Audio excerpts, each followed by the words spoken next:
प्यार में इतना दर्द किसी को ना मिले। नमस्ते दोस्तों, आज मैं एक बार फिर आपके बीच लेकर आया हूँ एक बेहद ही प्यारी लव स्टोरी। तो इसे कृपया पूरा पढ़े और कैसी लगी ये स्टोरी वर्ड्स जरूर बताएं। ये कहानी एक ऐसे लड़के की जिसे उसके प्यार में 2 बार इनकार मिला, लेकिन आज भी शायद उस लड़की को भुला नहीं पाया। तो आइए इसे मैं और आप साथ पढ़ते हैं और जानते हैं कि क्या है आदित्य और खुशी की सैड लव स्टोरी। आदित्य पढ़ने में थोड़ा एवरेज और लड़कियों के मामले में थोड़ा कच्चा था। उसकी मुलाकात 11 टीएच स्टैंडर्ड में खुशी से हुई। खुशी पढ़ने में अच्छी और अपने फ्यूचर के बारे में बहुत सोचने वाली लड़की थी। धीरे धीरे 11 टीएच खत्म होते होते वो अच्छे दोस्त बन गए थे और 12 टीएच में आदित्य ने खुशी से अपने प्यार का इजहार कर दिया, लेकिन खुशी ने इनकार करते हुए बड़े प्यार से उसे समझाया कि इससे हम दोनों की जिंदगी खराब हो जाएगी, क्योंकि हम न ही क्लास में पढ़ाई कर पाएंगे और न ही घर पर। आदित्य को खुशी की बात थोड़ी बुरी लगी, लेकिन फिर उसे समझ में आ गया कि खुशी सही कह रही है और उससे अपने फ्यूचर और पढ़ाई पर फोकस करना शुरू कर दिया। और अब आदित्य किसी भी लड़की से बात नहीं करता था, यहाँ तक कि खुशी से भी नहीं, क्योंकि उसे लगता था कि वो जब भी खुशी से बात करता है तब उसे अच्छा नहीं लगता था, क्योंकि कुछ दिन पहले तक खुशी उसकी क्रश थी और आज वो उसे रिजेक्ट कर चुकी थी। और आदित्य इन सब बातों को नजरअंदाज करते हुए अपने इंटरमीडिएट की परीक्षा में मेहनत करके पूरे स्कूल में फर्स्ट आ गया। बाद में आदित्य दिल्ली के एक कॉलेज से बीटेक करने लगा और वहाँ भी वो किसी लड़की से बात नहीं करता था, क्योंकि खुशी ने उससे जो भी बातें कही थी कहीं न कहीं उसके दिल में बैठ गई थी।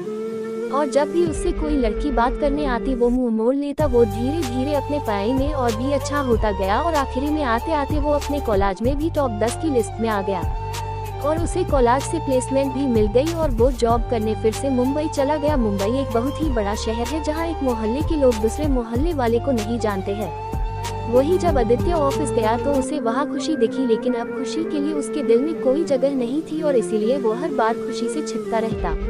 इसलिए नहीं क्योंकि वो उससे नाराज था, बल्कि इसलिए क्योंकि वो फिर से खुशी की जिंदगी में नहीं आना चाहता था। लेकिन वो कहते हैं न कि भगवान की मर्जी के आगे किसी की नहीं चलती।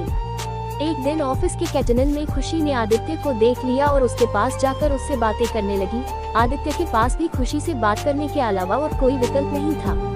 दोनों के दिल में पिछले 4 सालों से जो भी दर्द था उन्होंने एक दूसरे को बताया और खूब सारी बातें की। खुशी ने उससे बिछड़ने के बाद अपने सफर के बारे में बताया और आदित्य से उसके बारे में पूछा, जिसके बाद आदित्य को कहीं न कहीं लगने लगा था कि खुशी गलत नहीं थी और आदित्य को फिर से खुशी से प्यार हो जाता है। कुछ दिन बीतता है और दोनों की दोस्ती और भी गहरी हो जाती है और एक दिन अचानक आदित्य खुशी से बात करते करते उससे अपने प्यार का इजहार कर देता है, लेकिन खुशी फिर इनकार कर देती है। और जब आदित्य उससे इसकी वजह पूछता है तो वो बताती है कि उसकी शादी तय हो गई है और 1 महीने बाद वो ये जॉब छोड़ देगी।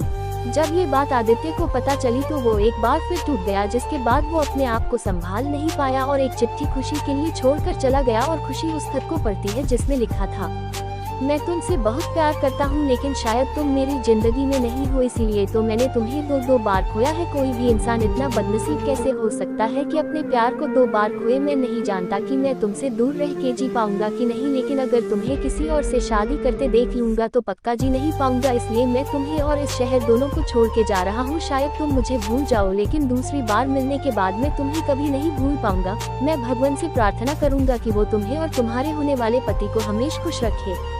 खत पढ़ने के बाद खुशी रोने लगी और आदित्य को बहुत ढूंढा पर वो कहीं भी नहीं मिला। और बाद में खुशी ने अपने परिवार की खुशी के लिए अभिषेक से शादी कर ली, लेकिन खुशी को आज भी ये बात हमेशा सताती रहती है कि आदित्य कहाँ होगा, किस हाल में होगा। यहाँ तक तो उसे ये भी नहीं पता कि आदित्य जिंदा भी है या नहीं।